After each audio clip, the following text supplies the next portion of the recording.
of this class. This is the 2021 draft class that guys that did not get extended before that that got to free agency. So some guys got paid from this class last summer. Cade Cunningham got a max. Evan Mobley got a max. Scotty Barnes got a max. Franz Wagner got a max. That's 4 guys in the top 8 got maxes.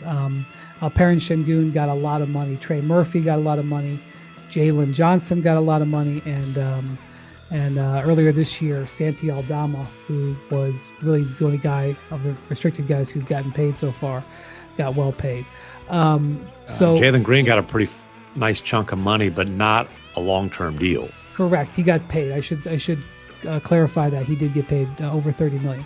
So Jalen Suggs also got a very good contract. So this a lot of this class has been taken care of. If you go back and look a year earlier in the 2020 draft, I think there were 4 guys who got maxes. That would be Ant Edwards, LaMelo Ball, Tyrese Halliburton, and Des Bane, who was the 30th pick. And a bunch of guys from that draft have gotten paid really well. Jaden McDaniels being one, Emmanuel Quickly being one. Oh, Tyrese Maxey, he got a max too. So there's five in that. And then the 2022 class, which is the guys who are getting paid this summer, we've already seen Paolo Banchero get a max, the number 1 pick. Chet Holmgren, the number 2 pick, get a max. And we've seen, Jalen Williams, 12 got a max. Jabari Smith Jr. got very good money. He was the number 3 pick. And some of the other guys are going to get paid too. But the 2021 draft, these are the guys who got sort of stuck. And primarily Josh Giddey, Jonathan Kuminga, and Quentin Grimes, and I guess you would put Cam Thomas from the Nets in there. So we talked to the pod. I would not put Cam Thomas. Cam Thomas is out there. So, of the guys from this summer who have gotten taken care of from that draft, Davion Mitchell did get a contract from the Heat, but he's been traded around a little bit. Quentin Grimes has been traded twice, for that matter. But I do hear Grimes was traded 3 times. Three times, right? Yeah. Knicks, New York to Detroit to Dallas Pistons, to Mavs. Philly. Yeah, that's right. So, all right. So, what I am suspecting here is, these guys are going to have decisions. They're all going to have decisions coming up about whether or not they want to take the qualifying offer, which is when you sign a qualifying offer, all of them have to have qualifying offers. Otherwise, they're not restricted.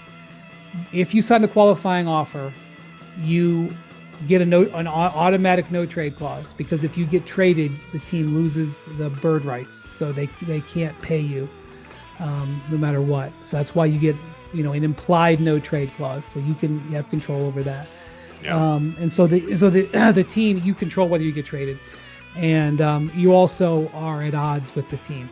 There are examples in NBA history where a player has signed a qualifying offer and things have gone okay and he stayed with the team, but most of the time it signals that this is the beginning of the end with the team.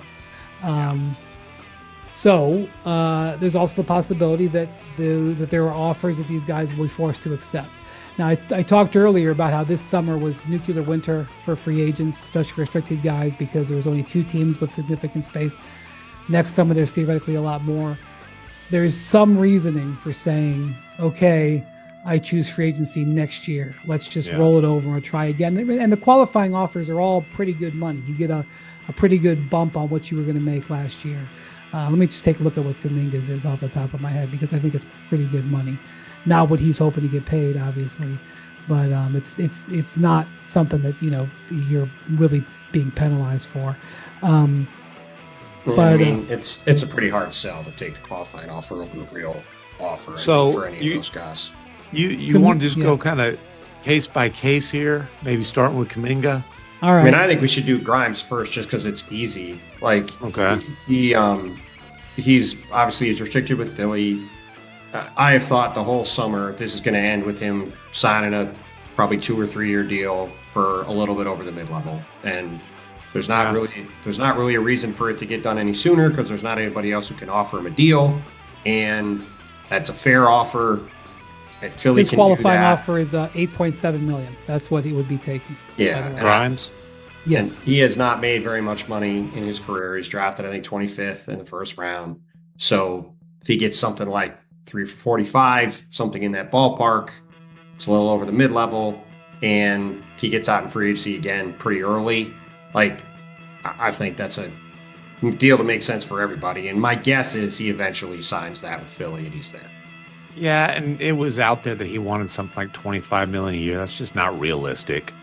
Like, hey, he put up good numbers for Philly, but he put up good numbers when somebody had to score, and he was efficient doing it. But come on, like, you're not getting paid off of putting up some numbers for a team that's losing every night.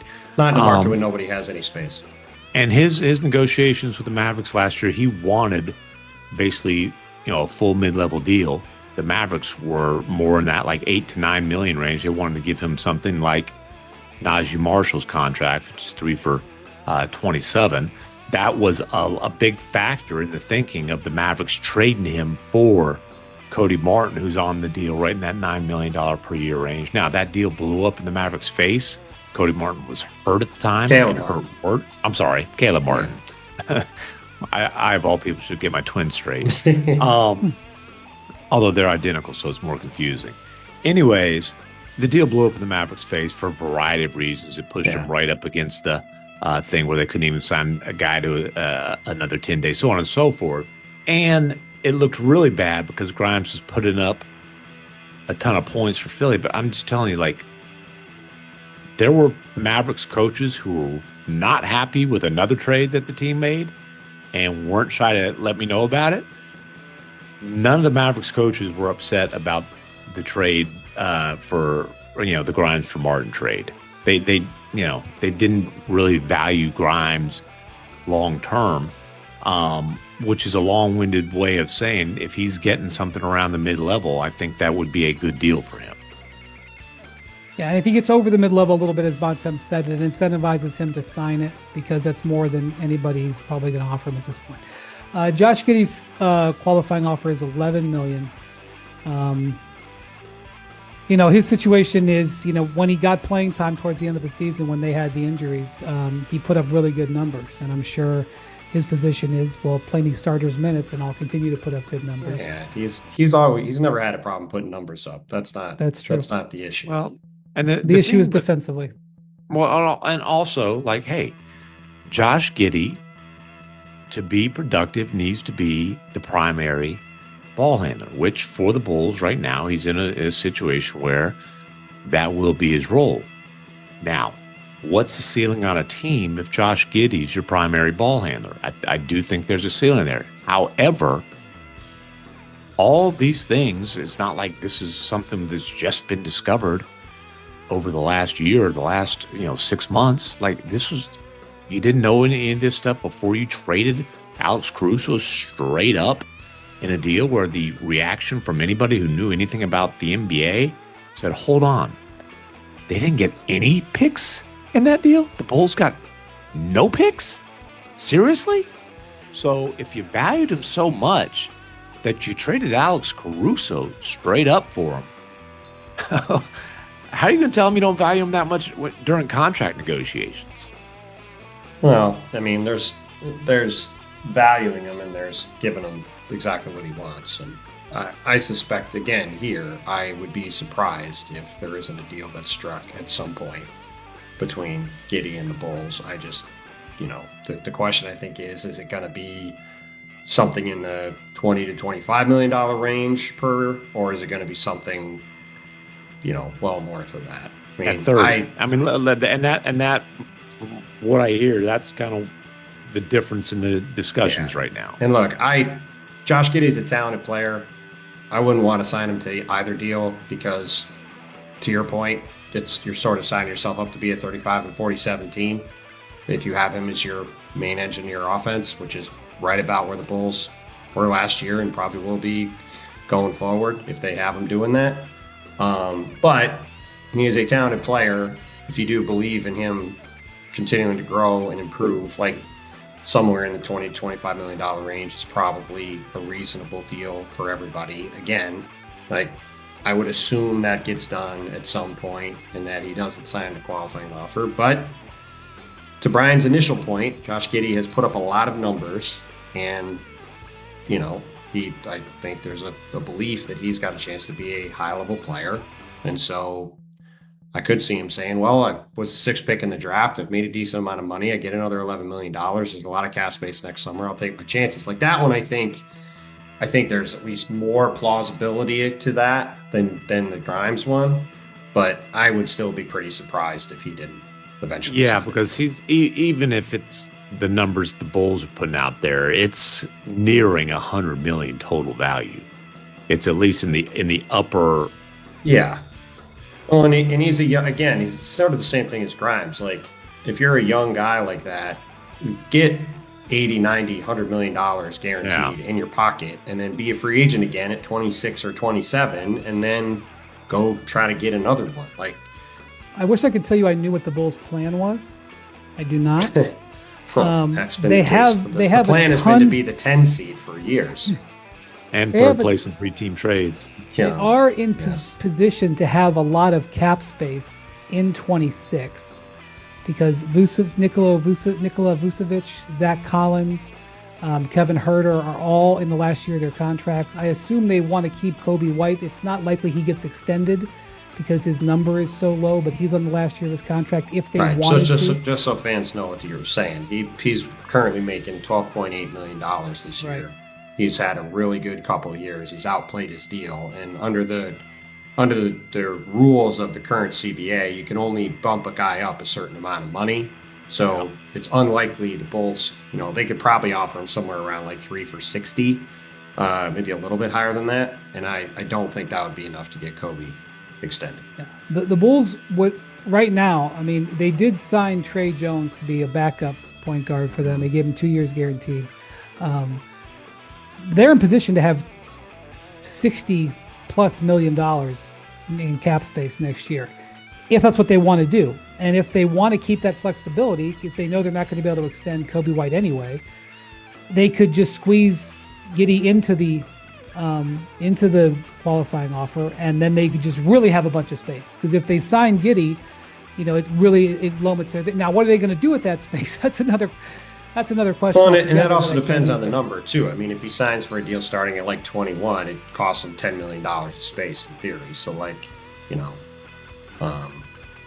see. Yeah. All right. So then you've got Jonathan Kuminga. This one's a tough one because obviously he has butted heads repeatedly with Steve Kerr, and the idea that they're going to be able to go through a season together, no matter what the situation is, and be hunky dory, I would think is a hard belief. At the same time, the Warriors have made it clear that they value him as an asset, and they are simply just not going to give him away. If you come to them with a sign and trade offer, as I think they've had a little bit of interest in, including from the Kings, they are not going to just do it to send him away. They're going to want something to really help them. And I think they would like I think in the opposite of the Bulls, where I'm suspecting that there'd be some interest in the qualifying offer from them. By the way, Kuminga's is around $8 million, his qualifier. I think the Warriors would prefer, as long as it wasn't crushing them on the tax, I think the Warriors would prefer to get Kuminga into a contract that they could move, similar to what they did a few years ago with D'Angelo Russell. Well, I wouldn't even say it's that. I mean, that was a little different because of the Durant deal. I think the obvious analog of this is the guy McMahon brought up earlier, is Jalen Green. And I don't think that Kuminga's getting the same amount of money as Jalen Green for a variety of reasons. The Warriors are going to need to avoid the second apron. We all expect them at some point to get Al Horford signed. So, there's somewhere in the low 20s is probably the limit of what they could really realistically go to this year and get him signed. Using the tax pyramid level exception with hard cap on at the second apron. But yeah, they would like to have him, I'm sure, under contract. So to your point, as you said earlier correctly, if you sign the qualifying offer, all of a sudden you can't be traded. The whole point of having Kuminga around this year would be to turn him into something else. I mean, I think there is still some belief with the Warriors that he could still become a guy that fits there, but not from the coach. No. I agree. I mean, what I'm saying is I think everybody agrees that would probably be the thing that makes the most sense. But again, the problem is you're in a market where there's not a lot of cap space. There's not a lot of teams that are banging down the door to get him. And so it probably makes sense for everybody to do a shorter term deal of some kind. Again, a 2 or 3 year, like the Jalen Green deal, a 2 or 3 year deal, probably a 3-year deal at somewhere in the 20s, and get him a bunch of money. And he's still a young guy. He'd get back out into free agency early, and they would be motivated to put him in good positions to succeed this year and get him a chance to showcase himself some. And I think that situation could work out pretty well for everybody. Because look, if there was a good sign and trade available, to your point, Brian, he wouldn't be on the Warriors right now. We wouldn't be talking about it. Right? Like if there was somebody out there saying we got to get Jonathan Kuminga, this would probably be done already. But there isn't. So at some point, I think it makes sense for everybody to come together and find some number that's palatable and try this again in January and February.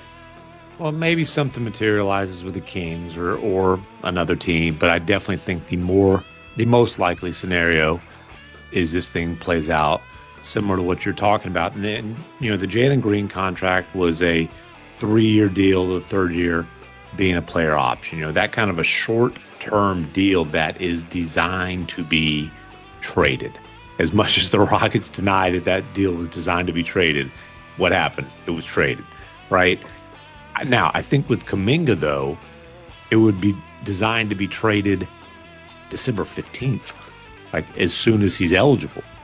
And because here's the thing, Steve Kerr has made it crystal clear, like this ain't reading between the lines. It's not sources said. This is Steve Kerr repeatedly on the record saying Kaminga does not fit with Steph and Jimmy. And if you didn't believe what he said, the guy was DNP-CD in the playoffs several times. Yeah. But if you're going to do that kind of a deal and basically you're trying to flip him as quickly as possible, for value, you've got to play him for the first couple months of the season. You don't have to put him in the starting lineup, but you got to put him in the rotation. You got to put him in a situation to be showcased. But I think that's probably it's not the ideal scenario for anybody, for Kaminga, for Kerr, for the Warriors. But I do think it's the best case realistic scenario, the way that there just has not been a market that's materialized for him, given the circumstances of restricted free agency and the lack of cap space. Ramona Shelburne and I wrote a story on the Lakers that came out at the end of last week. Really, it discussed the limbo that the Lakers are in right now as they navigate moving from a LeBron James-centric team to a Luka Doncic-centric team. And the story generated quite a bit of reaction. And I would just want to say that the thrust of this situation the Lakers are in is not really controversial. Mm-hmm. It's uncomfortable, okay? Because it's not controversial for an organization to look at a 40-year-old superstar and a 27-year-old superstar and say, we need to lean into the 27-year-old. It's not controversial, 26. 26. Well, it'll be 27 next season, but yeah, 26. I guess if I'm going to call him 27, I should call LeBron 41. It's not controversial necessarily if both players are in the position where they've got 1 year left on their contract, that you would prioritize getting the 26-year-old into that new contract as opposed to extending the 41-year-old. That is, in a vacuum, those are not controversial things that the Lakers have done. But as I said, it is uncomfortable. And it is certainly uncomfortable for LeBron, who has never been in this situation before and didn't see it coming. And going back to February. Right. And so, while, and like, by the way, like, I'm not sure that even no matter what LeBron produces this year, that extending him at the max for close to $60 million next year, having a 41 turning 42-year-old is a good usage of money. Like, I don't think that's controversial. I'm not saying that he wouldn't. I think have it would be a good value. usage of money for a lot of teams, but this goes back to the fundamental problem the Lakers have had for a long time, which is that they just aren't a very good team outside of their top couple of players, and they need to fully overhaul the roster which is the same situation they've been in, frankly, since the moment they made the Russell Westbrook trade. They've never really gotten out of this situation where they had AD and LeBron and not enough help for years, and now they have Luka and LeBron and not enough help. And it's hard from the situation they're in with no draft picks and no real flexibility to add around Luka and LeBron without subtracting some money and figuring out a way to reshuffle the roster. And there's just not for a lot of teams, yes, re-signing a top 10 or 15 player in the league to the max, even if it's for 1 year, would be a good idea. But they're not a lot of teams. And I think, here's one more thing. I'm sorry, McMahon. I think the Lakers contributed to the discomfort by not bringing LeBron in on the Luka trade. And I understand why they did it, but I'm just saying it contributed to the discomfort. And LeBron contributed to the discomfort when instead of just picking up his option and saying, all right, I'm going year to year, we'll see you in September, Rich Paul made these statements that were very open-ended, left open to interpretation, and just made it clear that he wasn't necessarily thrilled about the direction of the Lakers. So both sides have contributed, and there's been a bunch of little minor things, but both sides have contributed to a bit of a frost developing there. But I don't think it's a situation where the Lakers are looking to get rid of him, or do I think LeBron is looking to get out of there? I just think they're in this uncomfortable situation. I'm sorry, McMahon, go ahead. No, and you're obviously closer to this than either Bontemps or I, and the reporting on that. Everybody should read that story, but LeBron at this point wants this to be an uncomfortable situation. In fact, the whole point of Rich Paul's statement coming right after he opts into the last year of his contract is to create discomfort.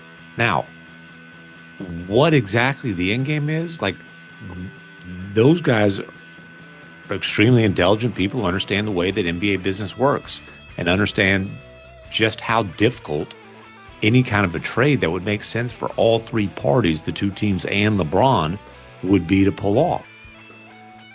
The idea of LeBron getting a buyout from the Lakers at a number of $52.6 million is, I don't know, man, stranger things have happened, I guess. I want to just be clear. The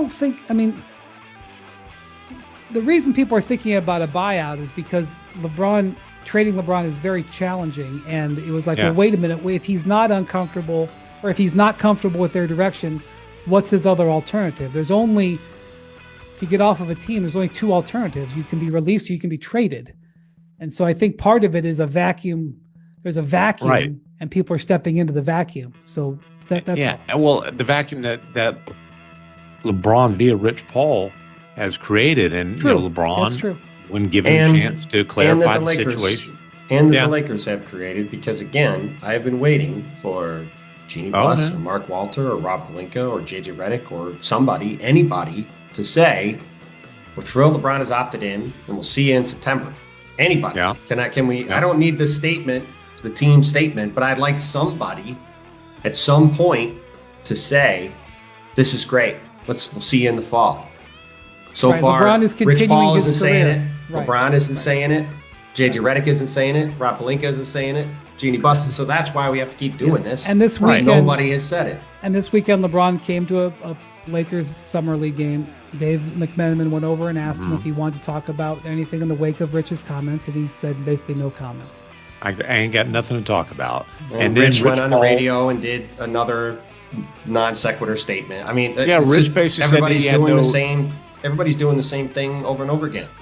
Yeah, Rich said he had no interest in clarifying anything. And the Lakers have been, as you said, completely mum. But here's the thing. LeBron, throughout the course of his career, has always been able to apply pressure on the franchises that he played for, because he always had the threat of his departure, right? LeBron has always had the ultimate power. He's always had all the leverage. And now LeBron doesn't have the power and the leverage because the threat of his departure next summer is not really a threat to the Lakers, because it certainly appears that it's part of the plan for the Lakers. So LeBron's ability to apply pressure to go all in on this season, like he's done throughout the course of his career, is non-existent at this point. I would still also like to know what the grand plan is to build a contending team around Luka. Well, that's what Ramon and I wrote about. Rob Pelinka presented him with some plan at their exit meeting, and I don't know for sure what was in it. I just know that Rob went in with a binder and Luka left with literature. So he presented him something, and obviously it'll be more formal whenever some are reading Ljubljana, I guess. Yeah. Well, and Luka, to his credit, certainly appears to be doing his part in terms of accepting JJ Redick's challenge of getting his butt in shape. He's definitely a lot slimmer. He's definitely getting that revenge bod going. I love the revenge bod. You should trademark that. Revenge. Like I said, that's an IT department phrase. Now, she's doing just fine. She doesn't need to get revenge on me. She's, everything's great, just to be clear, including the body. But